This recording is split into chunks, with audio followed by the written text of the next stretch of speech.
call this meeting of the Farmington School Board to order. Please rise and join me in the Pledge of Allegiance.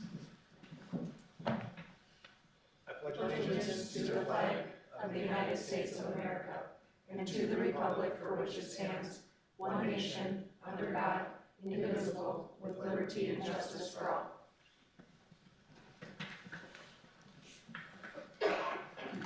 Welcome. Our first item, this is a little bit of a unique school board meeting. Oftentimes we would have a work session as our first meeting of the month. This is sort of a modified business meeting format. Our first item on the agenda tonight is actually swearing in of new school board members. Maggie, Melissa, Becky, and Emma on the student side. I've got a little bit of a thing to read first, and then I'll have you stand up and I'll have you recite the oath. It's an honor that you were elected to the school board for Independent School District 192. In reciting the oath of office, you assume a tremendous responsibility as a director of our school district with the duties empowered by the Minnesota legislature. As school board members, we are morally and legally responsible for ensuring every student in the district has access to equitable, quality education. To carry out this responsibility, you will be asked to help provide vision, structure, accountability, and advocacy for our students and for our schools. As a member of this board, we are all accountable to the community. Together, we must ensure a continuous assessment of student achievement and all conditions affecting the education of our children. Furthermore, we must strive to work together with the superintendent and staff to lead the district towards fulfilling the vision we have created, fostering excellence for every student in the areas of academic skills and knowledge, citizenship, and personal development. I'll have you each stand and raise your right hand and repeat after me. So now having signed the acceptance of oath of office, repeat after me. I hereby publicly affirm my commitment to the oath of office. I hereby confirm my commitment to the oath of office. I swear that I will support the Constitution of the United States and of this state. I swear that I will support the Constitution of the United States and this state. And that I will discharge faithfully the duties of the office of a school board member of ISD 192 to the best of my judgment and ability. Okay. Would you like me to back it up a little further? Okay.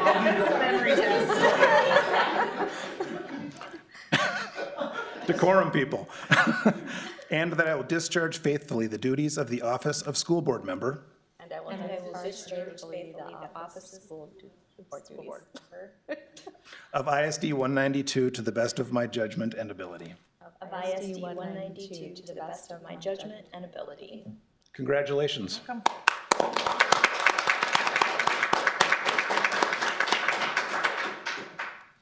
All right, so Minnesota state law requires school boards every year.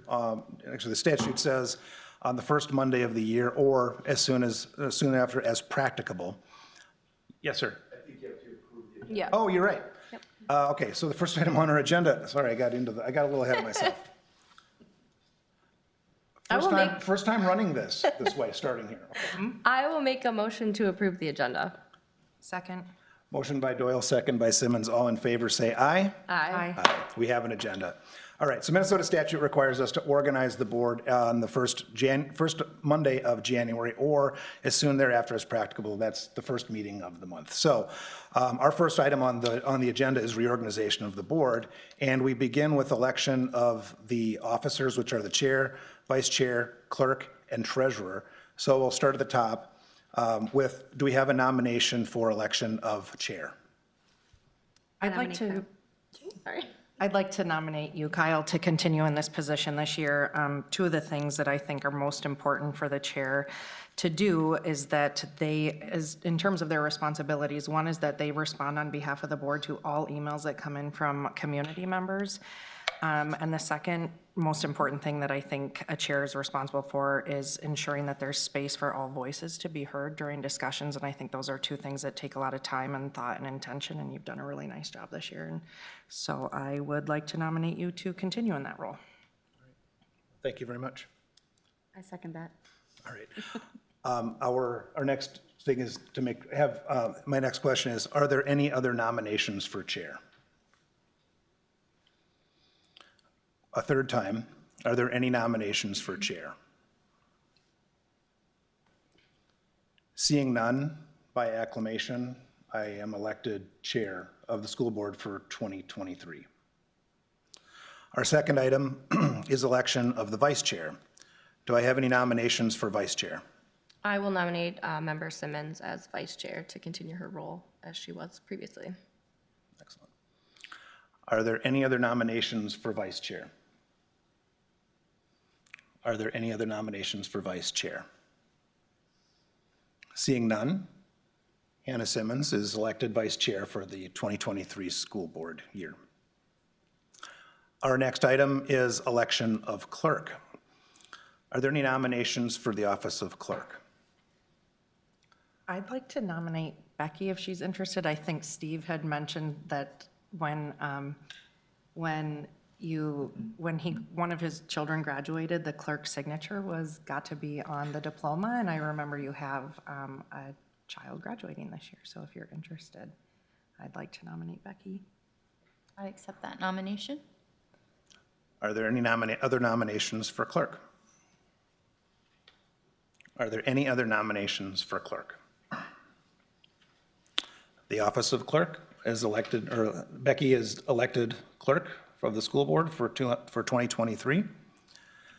And our last officer is the election of treasurer. Are there nominations for treasurer? I'd like to nominate Jackie for treasurer to continue in that role. She's been a really instrumental part of the finance committee this year, and appreciate all of her work and time spent on that. Are there any other nominations for treasurer? Are there any other nominations for treasurer? Seeing none, Jackie, you are elected treasurer for the 2023 school year. Thank you. Thank you, everyone. And Anna, thanks for the kind words. I think the past year, we've had a really good partnership as chair and vice chair. We together serve on the executive committee in these offices, and it's a lot of great conversation and dialogue as we really set the agenda for each of the meetings and other kinds of activities. So thank you for the nomination and for the kind words. Thank you. All right, so our next order of business is the chair is to designate the membership of standing committees and assignments. We have a long-range finance and planning committee, we have a policy committee, and we have a public engagement and legislative committee.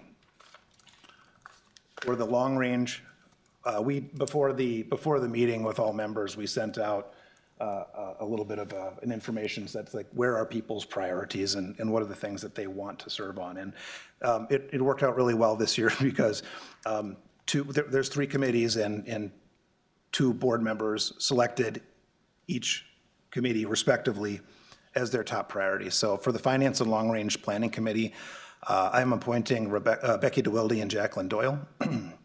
For the Public Engagement and Legislative Committee, I'm appointing Hannah Simmons and Maggie Storley. And for the Policy Committee, I'm appointing Melissa Gorman and myself.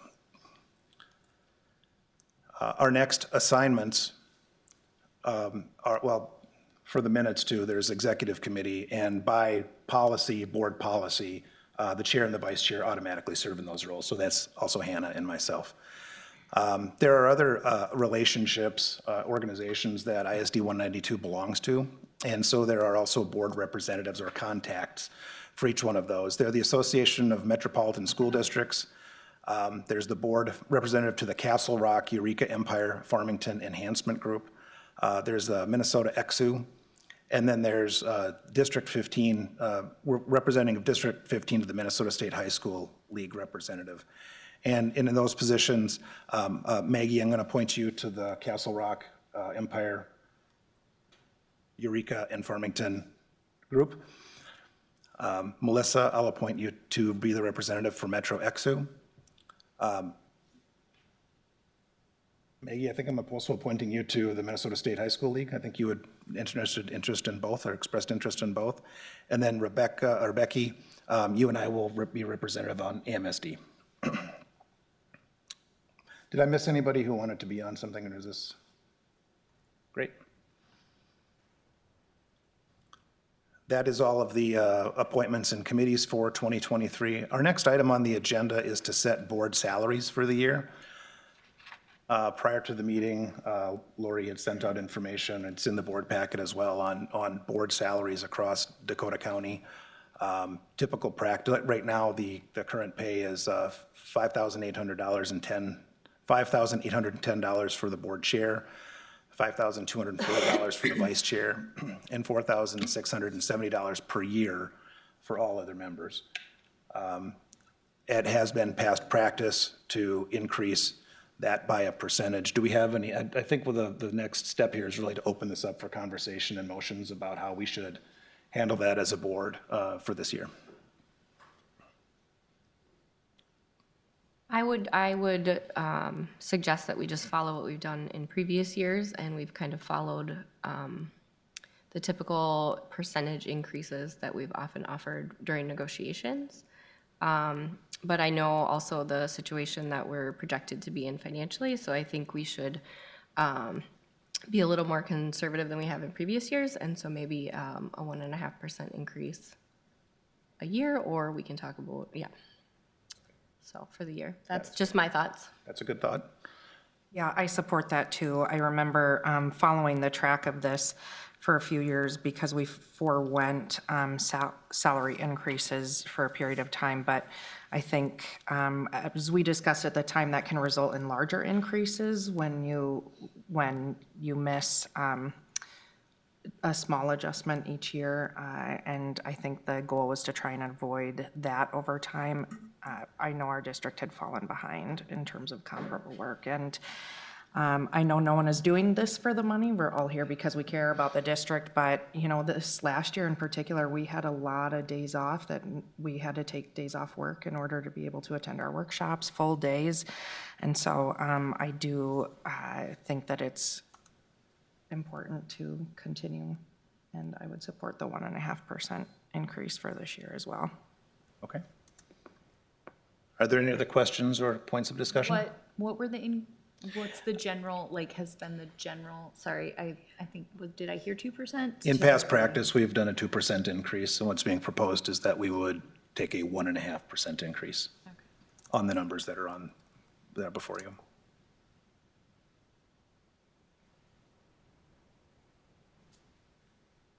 Are there any other questions or comments? I agree with what Simmons said about and Jacqueline, honestly, because we are in a financial situation right now. So I would agree 1.5% would be a better idea than trying to go too high at this time. Okay.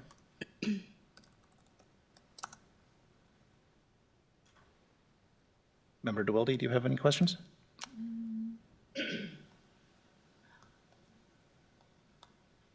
No, could you elaborate maybe more, Hannah, on when you forego a raise, then you tend to see, I forget exactly how you worded it, you make bigger adjustments later down the line? Yeah, that's typically so when I joined the board 2 years ago, we forewent increases that first year. And some of the history that was provided at that time, and Jackie, feel free to jump in because she's in her second term and the most tenured person now. But so when we're looking at the comparable Dakota County School Board salaries in the attachment, it was my understanding that they had forewent increases occasionally and then would make larger increases. So for example, a 1.5% increase this year on the highest salary for the board chair, $5,810, a 1.5% increase would be around $87 for the year. Whereas in past years, in order to kind of catch up or make up for the difference, I think the increases ranged in a few hundreds. So it's a more predictable trajectory versus. Okay. Trying to, Yeah. I think that's the is goal. that a good way to articulate? Yeah. Yeah. Okay. Okay. Any other comments or discussion? So I think it'd be good to ask for a motion to increase the salaries for Board of Education members 1.5% per year. Do we need the specific numbers, Lori? I have them for you. Oh, you do, perfect. 5897 for the board chair. 5319 for the vice chair. And 4740 for. Thank you. I will then make a motion to establish 2023 salaries for the Board of Education members as follows. $5,897 for the board chair, $5,319 for the vice chair, and $4,740 for other members. Second. Motion by Doyle, second by Simmons. All in favor, say aye. Aye. Any opposed? We have established salaries for the board for the 2023 year. So that's the fun and excitement of elections for the board leadership and committee assignments and the organizational component of this meeting. Our next is really to move on to more of the formal structure of a business meeting. And so we begin that with good news from Superintendent Berg. Thank you, Chair Christensen, members of the board, and members of the community. I'd like to first start out by welcoming our new board members, Maggie, Melissa, Becky, and Emma. Congratulations and officially welcome to the Farmington School Board and your official capacity in the Farmington School District. I just have a few things with break and then with kind of the winter weather last week. There's stuff going on, but kind of hit the highlights here. So the first one, board member Coletta, this was near and dear to her heart because of her son's activity, but Rogue Robotics. So you may or may not know this if you follow, but our robotics team has a significant kind of service part of their team. And what they do is they make mobility devices for students that need additional support. So just prior to break, they actually completed their 7th project and donated that to a Meadowview learner, Tiano, and his family. This was the 7th project that this group has put together.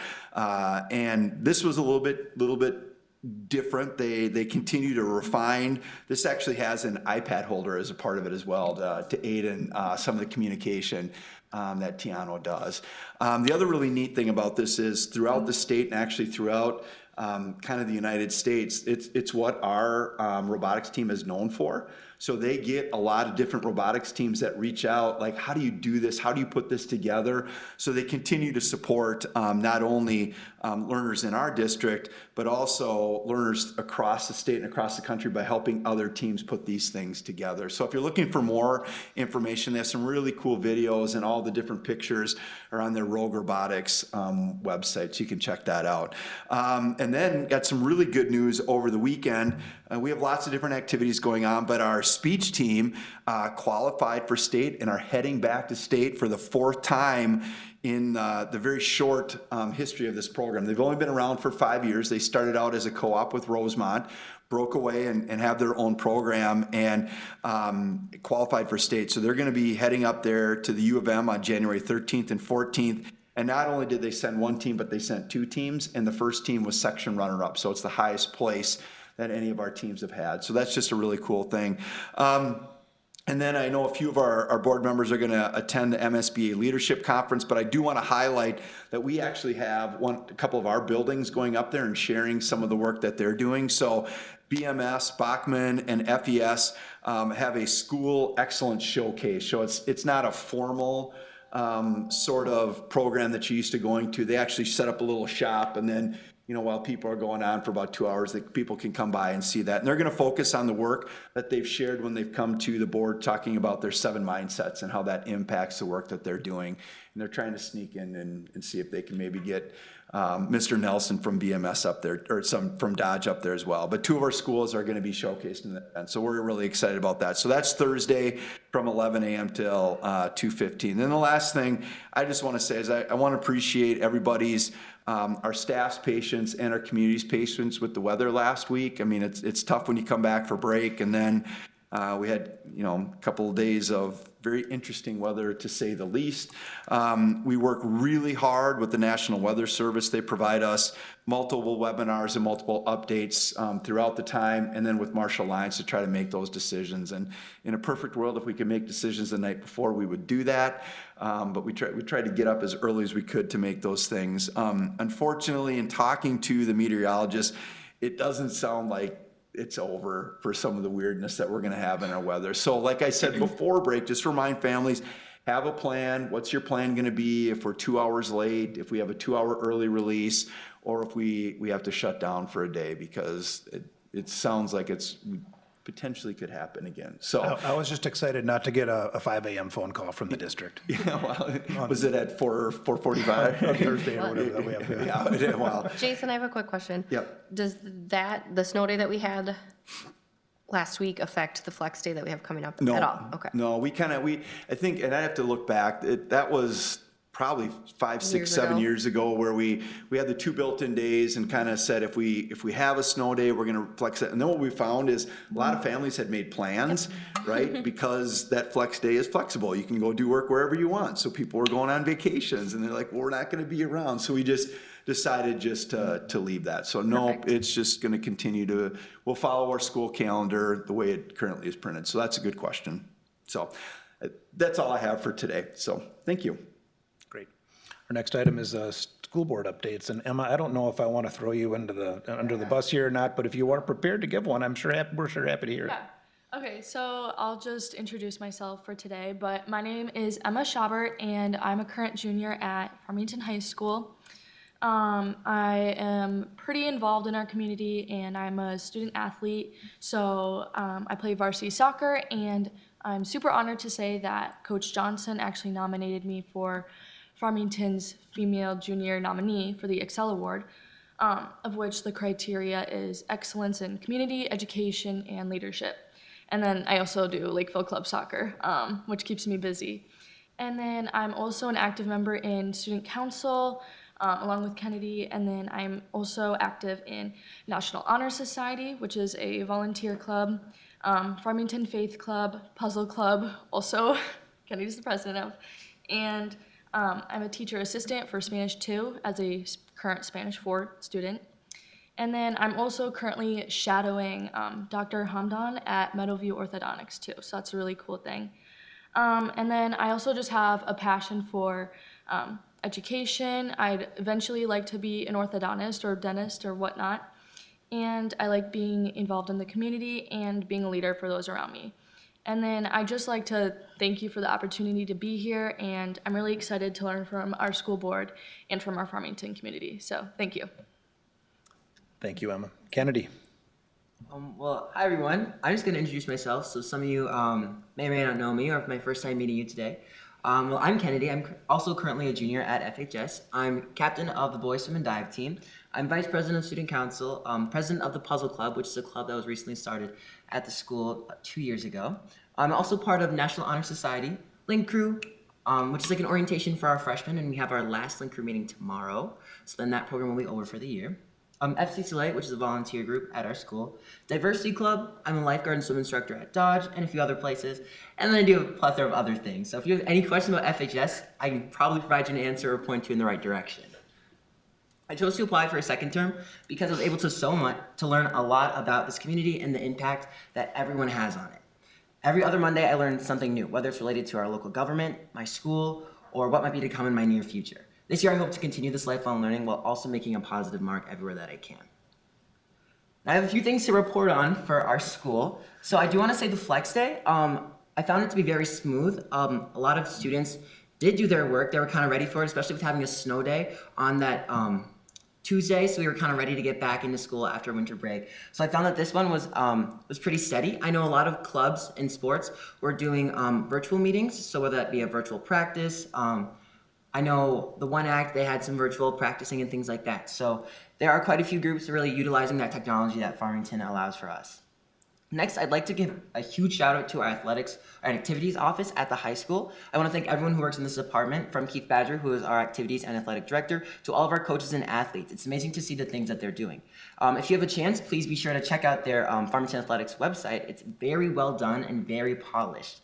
There are so many in-depth reports and articles and scores relating to the news and results of each sport and activity. Not to mention, they're always reposting and sharing the fun and amazing things that we're doing. They have a Twitter and a new Instagram, which both can be found at Tiger Farmington. So I'll repeat that, at Tiger Farmington. Last month, our school store, the Tiger Den, led by Mr. Kriegel, opened a coffee shop. They offer coffee from Blue Nose Coffee, which is a local business here in Farmington, and they also offer hot chocolate in the morning before classes start. The students who run the shop are a part of the Tiger Den Business Operations Class 1 and 2. I was able to speak with Mr. Kriegel a little about this coffee shop, and he was able to tell me that these students are learning a lot about their real-world applications, like they're able to learn about opening and closing a workplace, running a till, customer service, and providing experience that they can use on a resume. There is intent to continue this for the rest of the year as long as time, interest, and funds allow. Student Council has been also doing a lot around their school. They're preparing right now for Winter Week, which is January 30th through February 4th. So our dress-up days for Winter Week has the school really excited. On Monday, we have Monochrome Monday, so wear one color head to toe. Tuesday, we have Tacky Tuesday, so mismatch shoes, socks, you name it. Crazy hair, anything. Wednesday, we have Staff Celebration, so you can maybe dress up as your favorite teacher, give them a big high five, take a selfie with them, anything you can do to celebrate your staff, from your teachers to your lunch ladies, anyone. Thursday, we have Anything But a Backpack, so as long as it fits under your desk and it's not living, I want to see pictures. I want pictures of that one. you can bring it to school. So And it's not living. yes, don't bring your siblings, don't bring your pets. But maybe you want to bring a bag or, I don't know, something appropriately sized. And then finally on Friday, we have something called Blizzard Warning, which we're all wearing our class colors. So seniors are wearing gray, juniors are wearing light blue, sophomores are wearing white, and freshmen are wearing a navy or a dark blue. We're also doing Teacher Appreciation. We're celebrating that week for Winter Week. So a form went out on Friday for students to select 12 teachers to be entered in our Pie in the Face Teacher Royalty Contest. The voting will be closing on Wednesday, so that form can be found on Schoology if you go to FHS.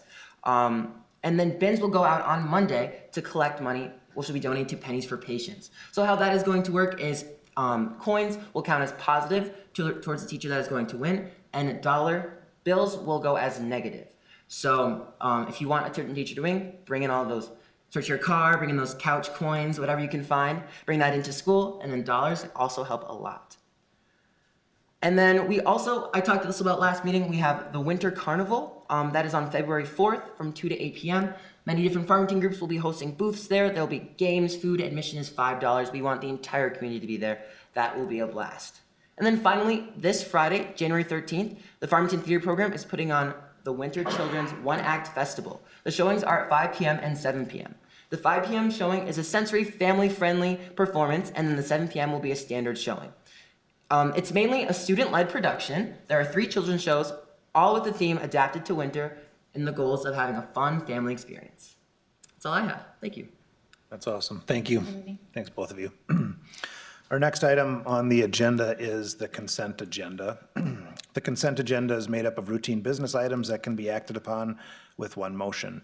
If any board member wishes to discuss an item, they may request that it be pulled from the consent agenda and it will be acted upon separately. Does anyone have an item they wish to discuss?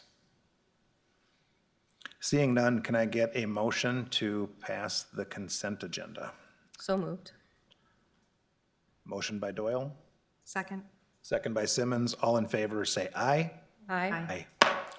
The consent agenda is approved. We will move on to reports and communications. Our first item is the audit report. Andrew Grice and Jane Huska. Good to see you again, Jane. Thanks. And you too, Andrew. So I'm just here just to turn it over to Andrew. He is our auditor for Bergen KDV, and he'll provide the presentation. Jane. And thank you, Chair Christensen and members of the board for having me here tonight. Again, Andy Grice from Bergen KDV to present the audit results for the year ended June 30th, 2022. First, just wanted to highlight the components of our audit. In your agenda packets, you do have the district's annual financial statement. That includes our independent auditor's report on those financial statements. We also have a compliance report that includes our report on government auditing standards and our report on the uniform guidance related to the district's spending of federal funds. We also have a report on Minnesota legal compliance, and we've also provided our communications letter that includes some financial analysis, emerging issues, and some other information. The independent auditor's report that's included in the district's financial statements highlights the opinion that we're giving on the financial statements, as well as the responsibility of management and our responsibility as your auditor. The management does have the responsibility to prepare the financial statements. So it's their job to cut the checks, make payroll, take in the receipts, close the books, and ultimately provide us a trial balance to perform our audit procedures. And then it's our job as your auditor to come in, test, examine, look at the underlying support to support the numbers and disclosures in your financial statements, and ultimately give an opinion on the financial statements as to whether they present fairly in all material respects. I'm happy to report that we are giving a clean or an unmodified opinion on the financial statements. That is the best opinion that we can give as your auditor. We also did review the checklist for the Certificate of Achievement and Excellence in Financial Reporting as the district continually receives that award. Next, to highlight our compliance report. So the Government Auditing Standards Report talks about our consideration of internal control over financial reporting. We're also required to report any compliance-related matters in that report. We had no compliance-related matters that we have findings for. We just had one internal control-related finding related to the lack of segregation of accounting duties. And this is a finding that the district has received in the past, but this finding is common for finance teams, as it's difficult to segregate accounting duties to ensure that there's a separate person involved in the initiating and authorizing of a transaction, the recording and processing of that transaction, the custody of the related assets, and also the involvement in the reporting and reconciliation process. So this is just something for the board to continue to be aware of related to internal control. The next report is a report on compliance with the uniform guidance. So the district expends more than $750,000 or more in federal awards, which does trigger a single audit of a major federal program. And we did have did select the Education Stabilization Fund and Coronavirus Relief Fund for our single audit procedures. So those were the two major federal programs.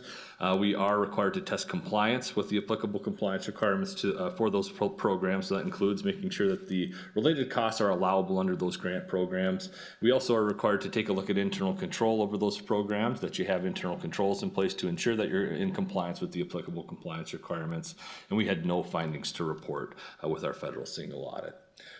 Last is our report on Minnesota legal compliance. The Office of the State Auditor has us take a look at certain legal provisions related to school districts. That includes the deposits and investments, contracts and bidding, conflicts of interest, claims and disbursements, other miscellaneous provisions. And we did have one finding that came to our attention as a result of our audit procedures, and that was related to the prompt payment of bills. The state has, in state statute, a standard payment period of 35 days that the district is required to remit payment for services or goods that are provided. And we did note instances where there were payments outside of that 35-day period.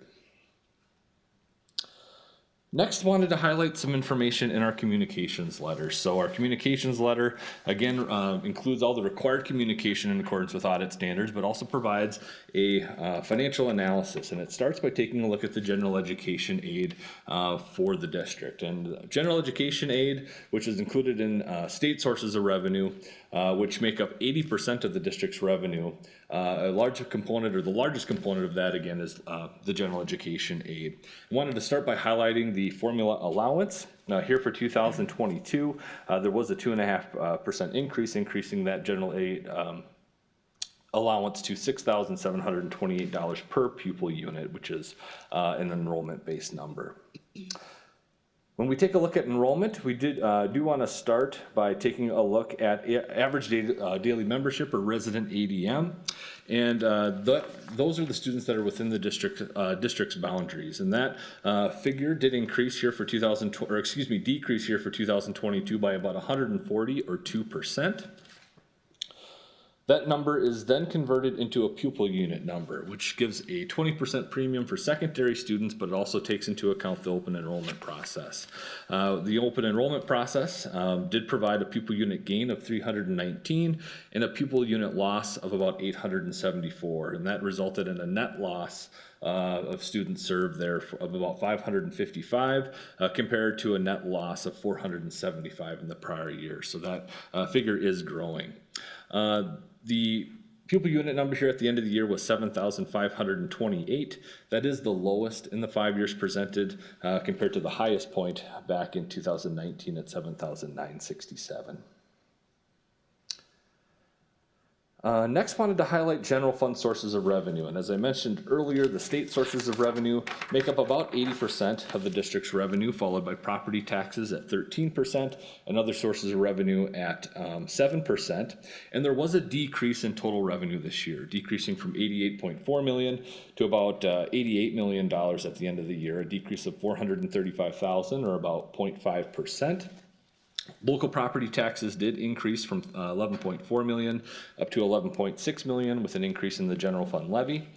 State sources of revenue decreased from 70.1 million to 69.8 million dollars. As we saw, there was a decrease in enrollment, and as a result, there was also a decrease in state revenue sources. Other revenue sources decreased from 6.9 million down to 6.5 million dollars at the end of the year. And there was a iPad lot that was sold in the prior year that was included in that other revenue source, but this also includes federal sources of revenue. There was significant funding provided related to the pandemic, and so a significant increase going back to 2020. Other revenues were at about $4.2 million, between $4.2 and $4.3 million between 2018 and 2020, but with that additional federal funding, the other sources shot up to $6.9 million in 2021 and $6.5 million in 2022. And just a reminder, those are one-time grant dollars to help assist with the pandemic-related effects, and we do expect those dollars or those figures to go back to normal levels here in future years. The next chart that we have is the budget to actual results, and this is a great way to highlight the board's responsibility as it relates to the financial statements, and that's adopting and monitoring the budget. The original budget called for $86.5 million in revenue, $87.3 million in expenditure, and the anticipation was a decrease in fund balance of about $797,000. Budget was slightly modified, but there was no change in net effect there. But ultimately, the district received almost $88 million here in revenue for the year, about $465,000 more than anticipated. So just a variance of 0.5% here for the year. On the expenditure side, expenditures came in at $89.5 million, or about $1.1 million more than anticipated. When we look at regular instruction, that came in less than anticipated by about $1.1 million due to less staffing needs than anticipated with a decrease in enrollment. That was offset by special education instruction, which was over budget by $876,000 with increased special education needs. Sites and buildings increased about $490,000 with additional maintenance projects. And capital outlay was over budget by $558,000, and that related to the implementation of a new accounting standard this year. So that is offset by another revenue source that you're seeing there towards the bottom of this chart. And actually that variance in expenditures would be below 1% if it wasn't for that implementation of a new accounting standard here this year. That ultimately resulted in a decrease in fund balance for the year of $988,000, about $191,000 less than anticipated. Next, wanted to highlight the makeup of general fund expenditures, and the majority of general fund expenditures are allocated to regular instruction or instructional related categories. There was just a minor shift this year with sites and buildings going from 8.1% of total expenditures to about 10% of total expenditures with additional maintenance related projects, with the offset being in regular instruction decreasing from 47.6% to 45.2%. Next, wanted to provide a metric here, revenues per student served, and we did see a significant increase in this figure here for 2022, increasing from $16,430 to $17,531. And as we saw, revenue decreased slightly here this year with enrollment decreasing. The decrease in enrollment was at a greater rate than the decrease in revenue, so we did see an increase in this figure.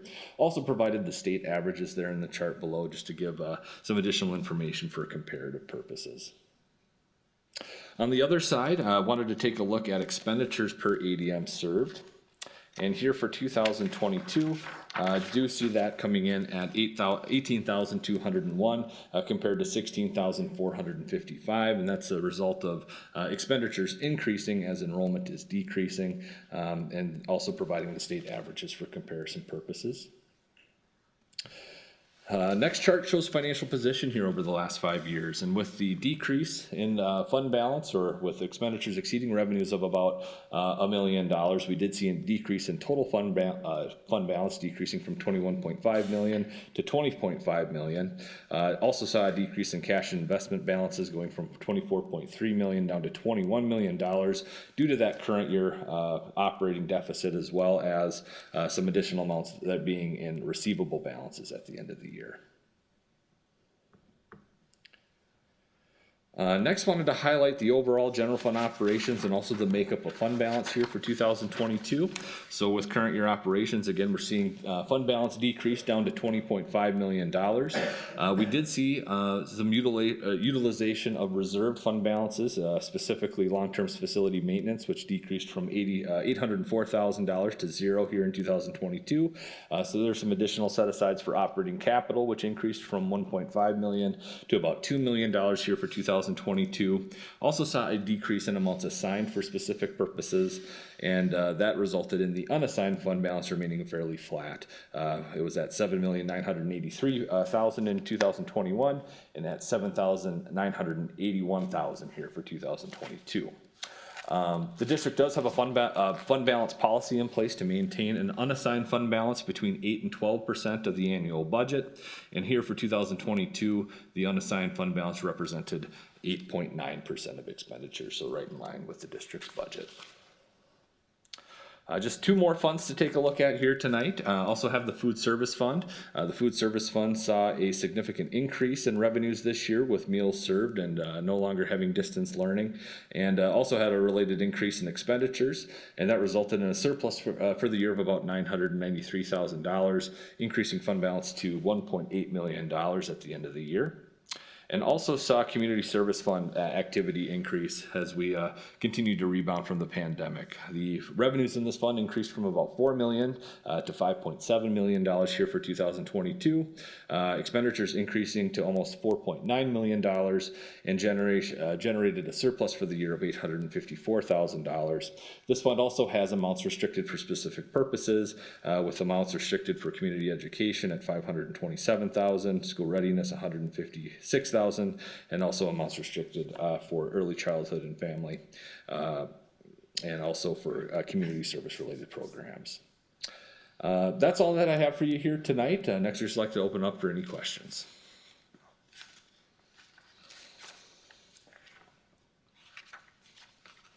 Melissa, Jacqueline, Maggie, Hannah, Becky? I don't have any questions, just thanks, Andrew, for summarizing a very complicated report in a really easy to digest way for us. And congratulations again to Jane and team for another year of the award and excellence in reporting. Thank you.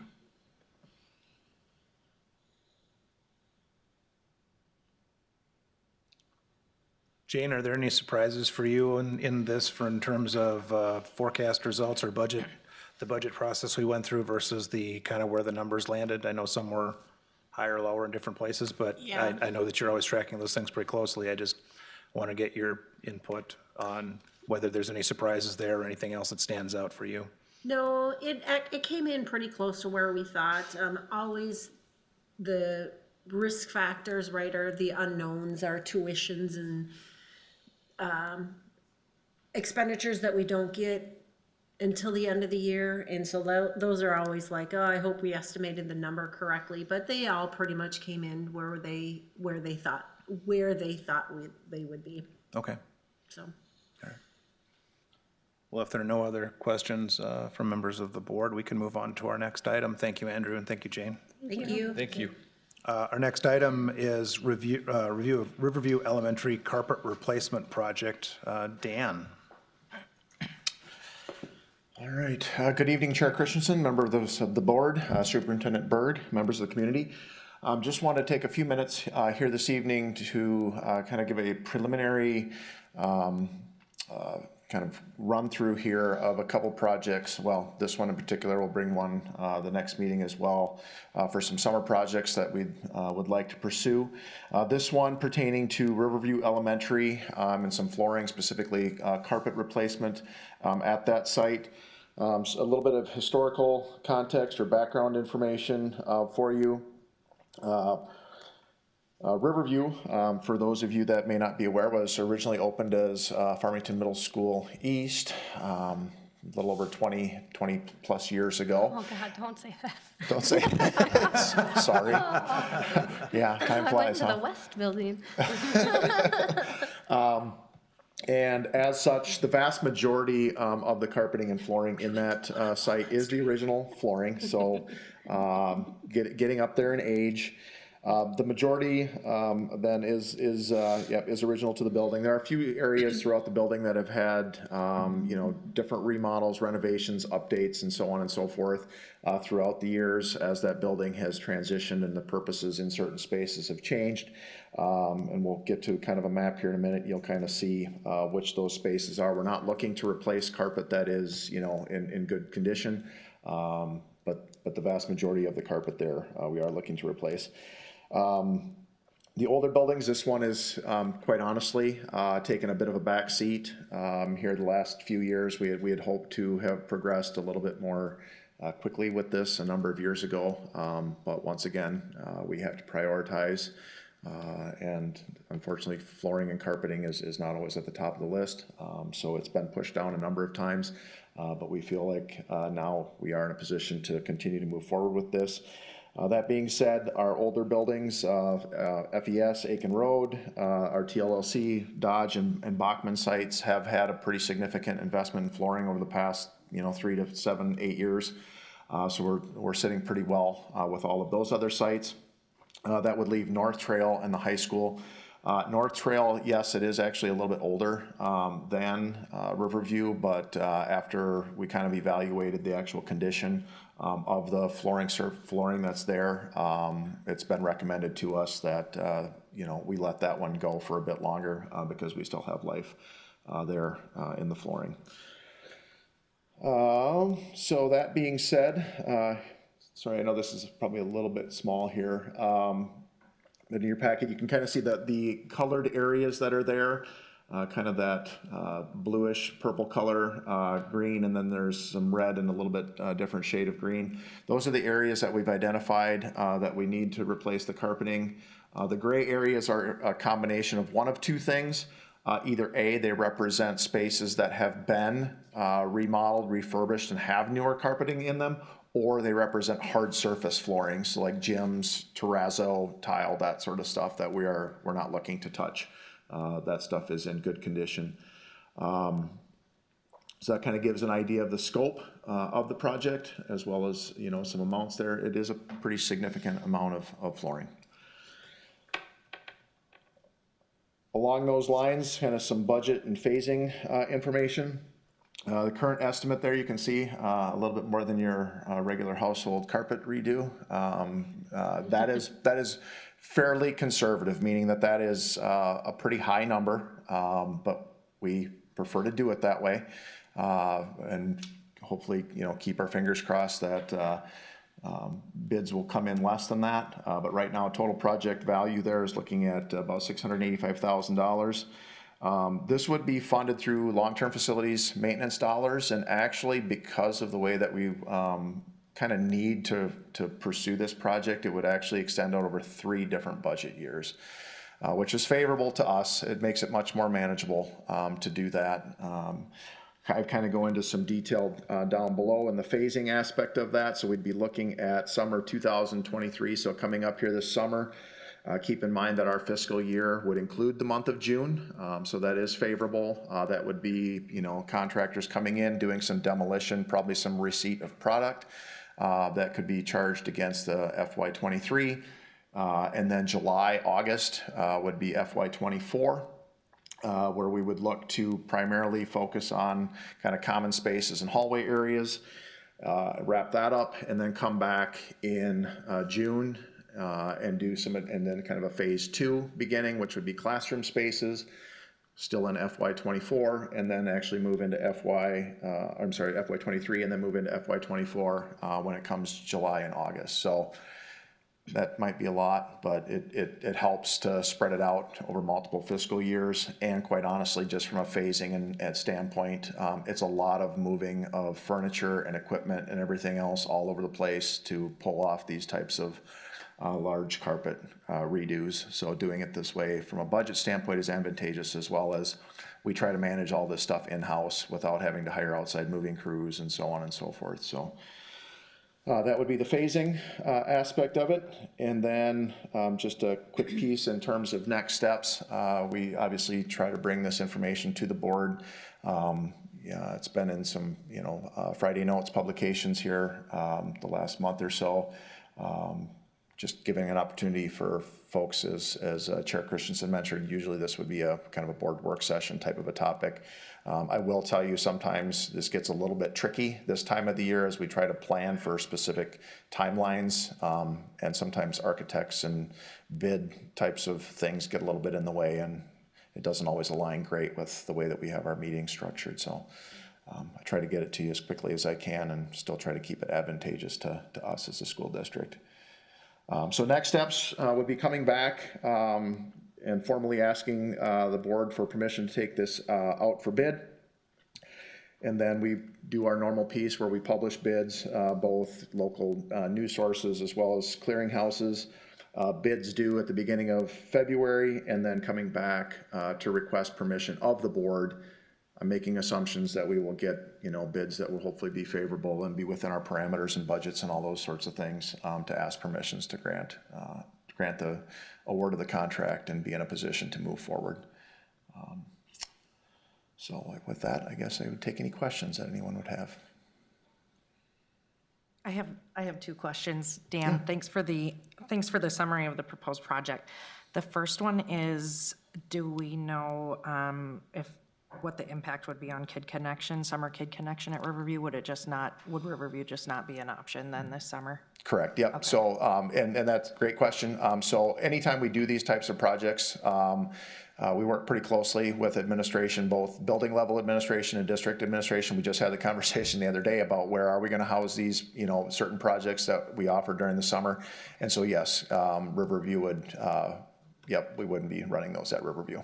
They wouldn't be trying to do it. Yep. Okay. And then the second question is regarding the solicitation process for the bid. So is there, I guess, assuming that an estimate comes in now and just knowing how much expenses and costs have fluctuated over the last couple of years, can you just walk us through, like, a contractor submits their bid now, they're committing to that estimate even if it's Correct. a year from now? I guess, is there a degree of like a percentage that they can go over, or are they locked in? No. Can you tell us more So about the that? contract is the contract. So part of the piece with this as well, that our intent would be, is to lock in product. Okay. Because the product, obviously labor costs and so on and so forth, but the piece that, has fluctuated significantly, labor costs have a bit, but material costs have fluctuated drastically over the last 3 to 4 years. And so it would be the intent, for a number of reasons, that we would secure all product, because we want the same dye lots and everything else with carpet. If you get into carpet, you know that you want all the carpet to match. So basically we would take delivery of all product over this coming summer. We've done that the previous two at both at Dodge and at Bachman. We had to do the same thing. Okay. Significant volumes of carpet. We wanted everything to match, same dye lots, all of that kind of stuff. And then we first phase, and then we store what we need for second phase on site until the next year. Okay. So Thanks for good explaining question. that. That's all I have. Dan's not kidding. We put this off a number of times as other things have come up, and I think Dr. Grangs is a little bit disappointed that now that she's announced her retirement, we are Is there a replacing. connection between the two announcements? Not that I anyone can phrased it that connect. way. I said, this is her retirement going away.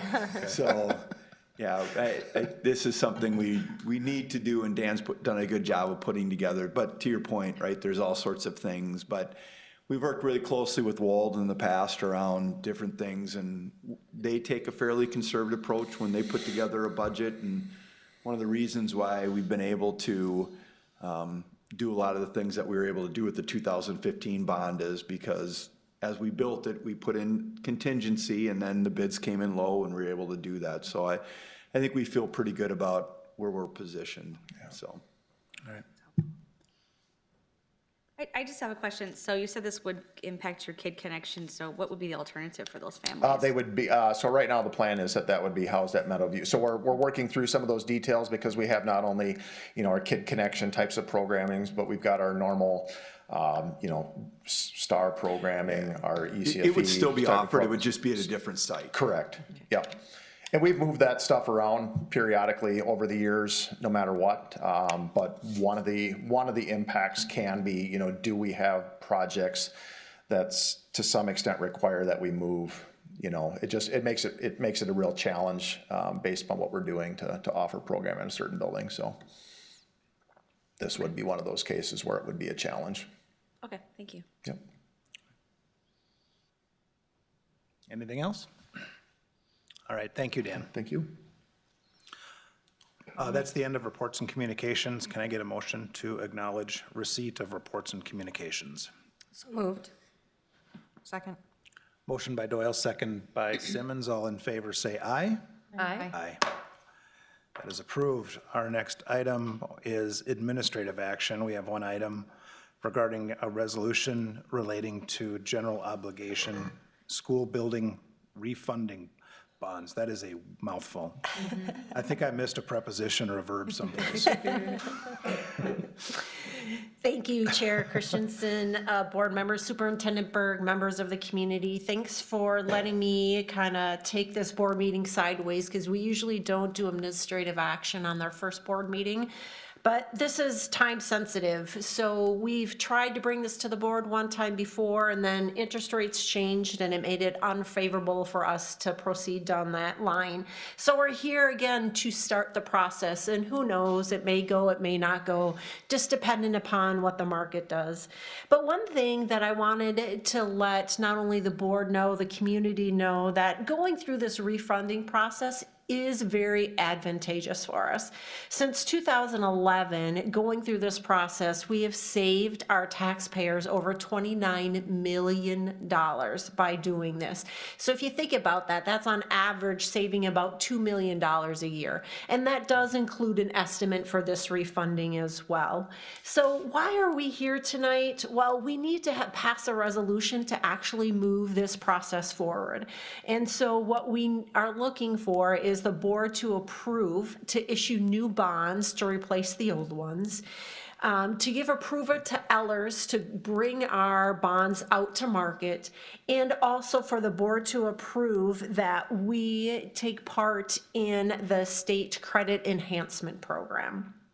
So before we go into other details regarding this, I just want to make sure you understand what a bond is. So bonds are a way for a school district to issue debt to build things. So when you hear of bonds, think of build. Bonds are for building. And so that means additions. It also can be re-roofing. It could be redoing our pavements, our parking lots. It could be any deferred maintenance that we have in our district. It is not, and I say not, for salaries and benefits. It's for actual items for our district, okay? So bonds are for building. So as we look at these 2014 bonds, we have that they were originally issued and it doesn't go up. I do not like Apple. No, we're just gonna leave it. It's just frustrating. So anyways, can we go over here and just do this? Yeah, just scroll with 2 fingers. Oh, darn it. Considering we have a lot of Apple products, we'd prefer you not to say I don't I like admire, Apple anymore. I admire your restraint. I can see Where do you that. want to go? I just want to go here. Okay. Thank you. What were the name of the state credits you just mentioned? I'll talk about, it's the Okay. state credit enhancement program and why it's beneficial for us. So these bonds were originally issued in 2005 to build the high school. The issuance for the high school was done in 2 separate bonds. The one this one was issued at $85 million, and we refunded it once already in 2014, in which we saved $12.7 million. So this is the second refunding of the bonds. So we're not going to see huge savings on it because we already saw the big bang for our buck in 2014. But what we are looking for is that we're going to see savings of about $517,000. The current bond has issuances or interest rates of 3 to 4%, which has a true interest rate of 2.72. And what we're looking at going out for is that our bonds will have an interest rate of 5%, or a true interest rate of 2.9%. Now you might go, why in the world would we go out and issue bonds when the interest rate's going to be higher? That doesn't make any sense.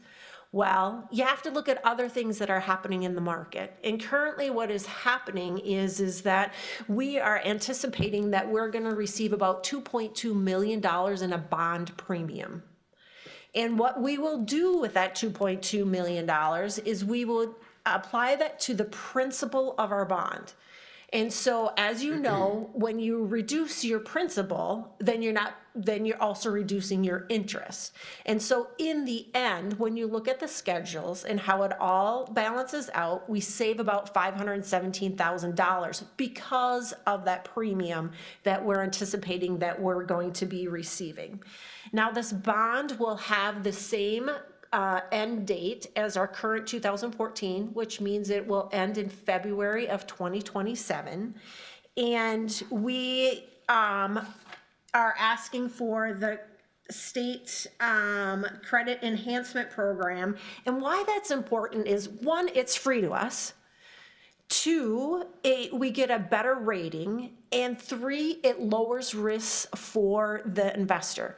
And what it means is, by signing on to this program, is that the state is going to back us as a borrower.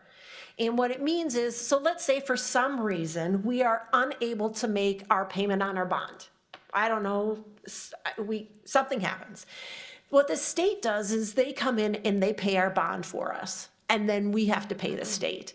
So the investor is almost guaranteed that there will not be a late payment on it. They are guaranteed their money. So it is very beneficial for us in many different ways. And I am unaware of any school district, when they've gone out for a bond, that has not signed up for the credit enhancement program. It's a very good thing for us. We will also have to go through a rating process. That rating process we go through each time we go out for a bond, and we do our rating process through Moody's. Which will be a little different this time is that we're going to do a little more investigating in before we get to our rating call to ensure it's still going to be favorable for us, because we don't want to go through the rating call if all of a sudden the interest rates or skyrocket and we're not going to get a premium. Then it's not worth going through the rating call, because the rating call does cost money. So we are going to take that due diligence to ensure that everything is still looking favorable for us. Ellers will be marketing and placing our bonds not only locally, or they will also be placing them nationally for us to ensure we get the best bid possible. Now, that is a little different than you might think when you're going out, to refinance your house, right? You go to a bank, but sometimes, right, if you go to a couple different banks, you may get different interest rates. And so that's what we're kind of doing with our bonds. We're going out wherever we can to get the best interest rate and the best premium available to us to ensure that we are saving the most money that we can for the taxpayers. Now, when I'm talking about saving $517,000, it's not like we have an extra $517,000 to spend somewhere else in our budget. What it means is taxpayers are not paying that in. So every year in December, our first meeting in December, we set the levy for the year, right? And so that states how much we're levying the taxpayers based on our bond interest payments, our principals and our interest. And so what it means is we will just levy less for our taxpayers so they're not paying it in. So it's not like we have extra money sitting around to pay for something else. We just don't collect that money as we go through this process.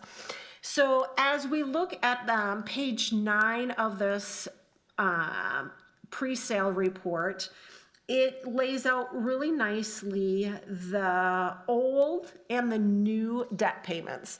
So as you're looking on page 9, it has the total principal and interest for the 4 years that we have left on this bond. It then shows the new schedule against the old schedule to show that we're gonna save $517,000. If our estimates are accurate, right? Always keep that in mind, it's always an estimate. The important dates to keep in mind for this refunding is tonight, where we're looking for the passage of the resolution. And then the next important date for us will actually be, as a board, is February 13th. That would be the date that Ellers would collect all of the bids and bring them to the board to award the sale of the bonds. Now, let's say, for example, we get all the way to the bid date and the bids just don't come in for whatever reason. At that time, we still have the authority to say, nope, we're not gonna refund them. And that's totally fine. So it's not say it tonight and we're locked in. We still have that opportunity to decline the refunding and just stay on the same path that we're currently going on. Are there any buried costs if we were to walk away? Oh, yes. Yeah, so every step along the way costs us money, right? So the calls to Moody cost us money, and that's kind of laid out. It's not laid out in detail because a lot of it will depend on different aspects of the refunding. But if you look on, is it page 2 there? Or, I'm sorry, page 6, it lays out the cost of issuance, the underwriter discount, all of that. Those would be costs that we would incur even if we were not to accept the refunding. And some of those might change. Which page is that? Page 6. Oh, For sources I'm and looking at document uses. page 6 versus the printed on the document, thanks. Yep. And those could change a little bit if we were not to accept the refunding, but that kind of gives you an idea, ballpark of what the expenses could be.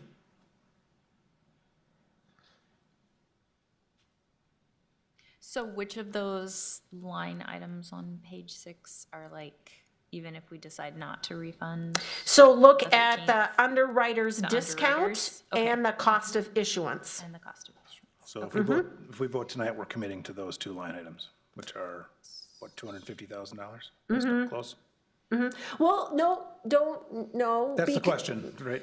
Yeah, so like I discussed earlier, so we have a Moody's investor call, which happens about 2 weeks to a week and a half before the issuance of February 13th.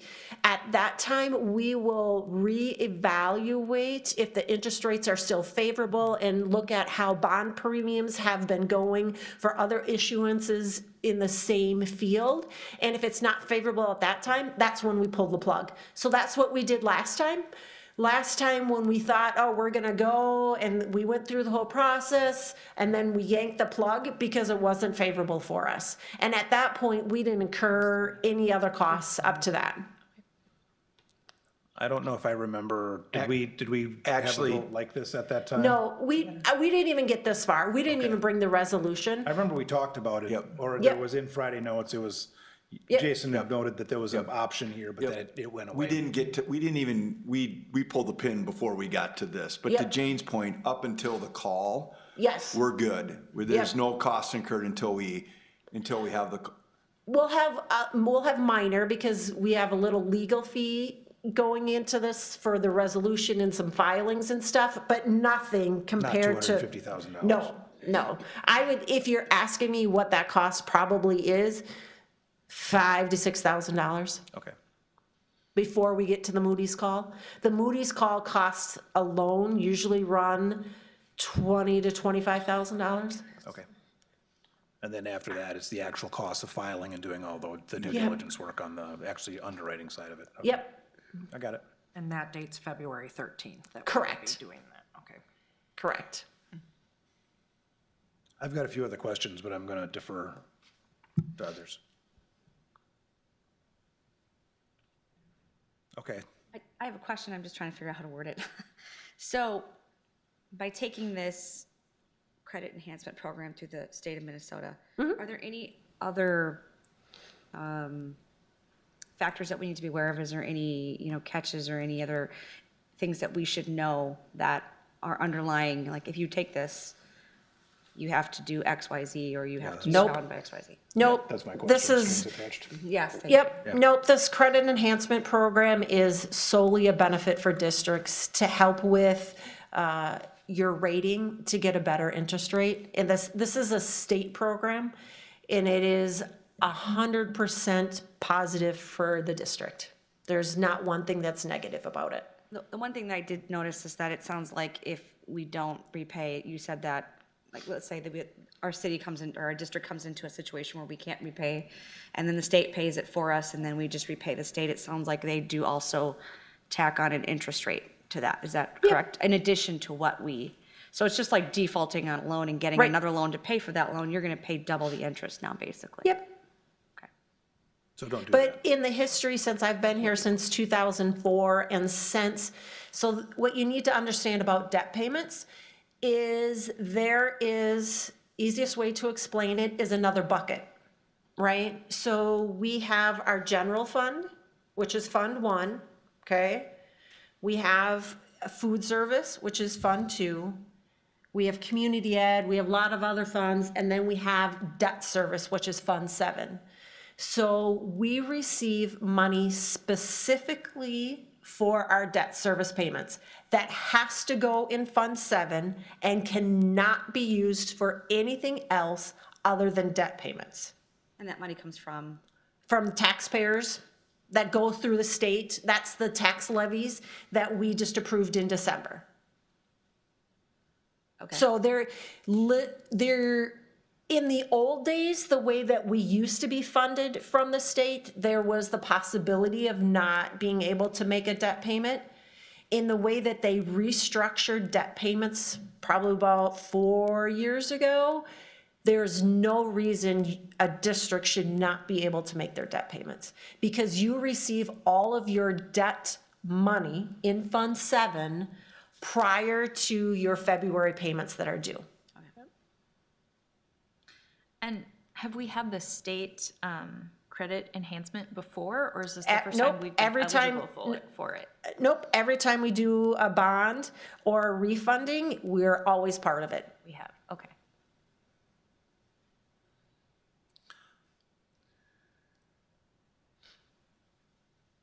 My other question then is the $517,000 savings, is that after the $168,000 cost of finance? Correct, it is net.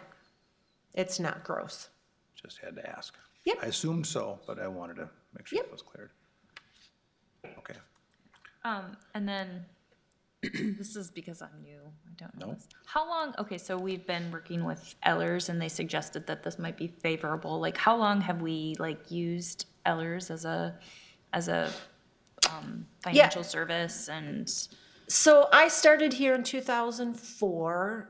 I believe when I first started, we had Springstead, and we switched over to Ellers, I want to say 2007, 8, something like that. Okay.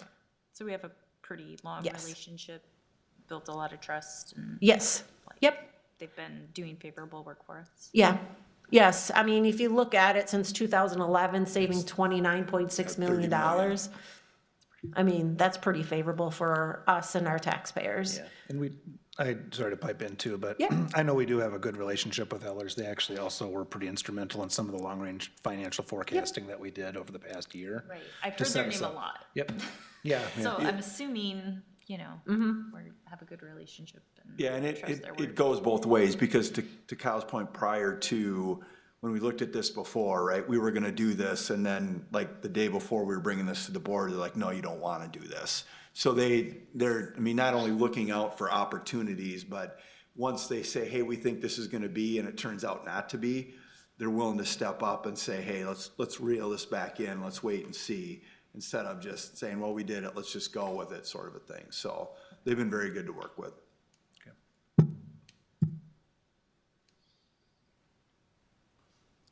Any other questions or comments? All right. Thank you, Jane. With no further questions or comments, can I get a motion? I'll make a motion Go ahead. to approve the resolution relating to $41.7 million general obligation school building refunding bonds, Series 2023A, authorizing the issuance and sale thereof and providing for credit enhancement with respect thereto. Second. Motion by Simmons, second by Doyle. All in favor, say aye. Aye. The motion passes. That's the end of our administrative action, really the end of the real substantive, board comments is pretty important, part of the meeting. So for those who are new, Emma, Melissa, Maggie, and Becky, the final item on the agenda is just, some board remarks. Say what you want. I'll start at the outside, and I'll start with you, Emma. We always start with the students. I really don't have much to add, but I'm just excited to looking forward to the year. Great, thanks. Kennedy? I wanted to thank you all for all the timing and planning that you really put into our education for us students. Just like Mr. Miller and this carpet renovation, and knowing how much in advance that is, and seeing how every little penny is trying to be used by like you guys going instead of the 2% they did last year to the 1.5%, and just those little things. It just means a lot, at least from the student and me, knowing how much you care about my education. And I'm very excited to work with all of you, especially some new faces, and I can't wait to see everything that gets done. Becky? And I echo, I just appreciate all the work you guys do as an administration to get all these proposals ready, and it's a ton of work. I greatly appreciate that, and I'm thrilled to be here and have the opportunity to serve our district and our students this way, and I'm excited to work with fellow board members and students and admin to make great decisions for our community and our students. Yeah. Thank you. Hannah? Well, Happy New Year, everyone. Welcome officially to our new members. I hope all of our incredible administrators, educators, paras, nurses, social workers, and all of our staff had a really restful break. I know my kids were ready to go back last week, so that's always a good sign. So I just hope that everyone really had a lovely break. And looking forward to just a couple notes. So the Community Expo at Farmington High School will be the last Saturday of this month, January 28th from 9 to noon. So don't forget to check that out. I think that's the weekend before the Winter Carnival. So you've got 2 weekends in a row that you can come to the high school and get involved with all the great things that are going to be happening there. It's always a really fun experience. And just thanks to my fellow board members for the opportunity to continue serving in the vice chair role this year. I'm really proud of the work that we did last year in partnership with the admin team to strengthen some of our board operations and dig deeper into topics that were priorities. And I appreciate the opportunity to continue to do that. And I think that's it. All right. Maggie? Well, I thank you all for welcoming us in and making the process so easy to get our feet wet and get to know information. But I want to give a big shout out to Jane. As a non-financial person, I felt like coming in and trying to understand the funding and things was probably going to be the most intimidating thing for me, but you present things really well. The information is really digestible, and I thank you for re-explaining the key points every time to make sure that we're understanding all of the elements that really matter for us. Great. I'm just going to echo the same sentiments. Thank you to the new board members. I know it's a commitment, so we appreciate you guys being here and putting the work in. And to Emma for joining us. Both of you, Kennedy and Emma, listening to your schedules is exhausting, so I don't really know how you do all the things, but I'm glad that you do. Kudos to the robotics team. Just a point of pride for our community, for all the work that they do in giving back. And congrats to the speech team again for heading to state. I do want to say thank you to Jason and our admin team just for, as much as sometimes parents, we were ready to send the kids back to school. Thank you for looking out for them. It was the worst birthday gift ever, by the way, just having them home. No, I'm kidding. Thank you for looking out for them and keeping them safe. And I'm just glad that we have the opportunity to be flexible and that you guys actually got an official snow day, like instead of a flex day, and putting work on the teachers coming back from a break to try to do a flex learning day would have been tough too. So I appreciate that. Otherwise, yeah, I'm just looking forward to working with everyone in the new year. All right. Thanks, Jacqueline. Melissa? Yes, so again, I'm just going to say thank you as well to everyone. Thank you, Jason and Jane, for answering all of my questions ahead of this meeting on the bond refunding, because I had no idea what we were getting into. So I appreciate you taking the time, and to the rest of the administration team as well, and Lori for getting everything set up. I appreciate that. I look forward to working with everyone on the board. I'm excited. I'm excited to serve on the policy committee. I'm excited to be a representative on the other committees as well. And it'll be a great year. So thank you, everyone. All right. So that leaves me. Happy New Year. I'm really excited to, it's been like, the election and all that process and watching you guys campaign and all that stuff, it all builds up. And then finally, we take a few weeks off. I was telling Hannah before we started, I actually was a little anxious coming here this evening. Just because it's been like 3 weeks or it's, sorry, we haven't met since last year, but I'm bummed, right? But it's been 3 weeks and there's, 3-4 new people up here. And I'd grown accustomed to my friends Sue and Steve and Rebecca. And this is going to be exciting. I'm very optimistic. I'm very excited to have the 4 of you up here at the table. Thanks too, again. It's an honor to serve on the school board. It's a bigger honor for me to serve as chair. I'm grateful for the opportunity to continue that in 2023. We have a lot of work to do, and I think this could be a pretty transformational year for the district and probably for public education in Minnesota. Speaking of which, so we've talked about, the thing that probably keeps Jason up more at night than I, but I do worry about these things and the financial deficits that we've talked about over the past several months. We've talked about the special education cross subsidy, and it was really exciting. I don't know if it was on Friday or Saturday, but over the weekend, House File 18 was introduced. That is actually I read it this afternoon, it's a pretty clean bill.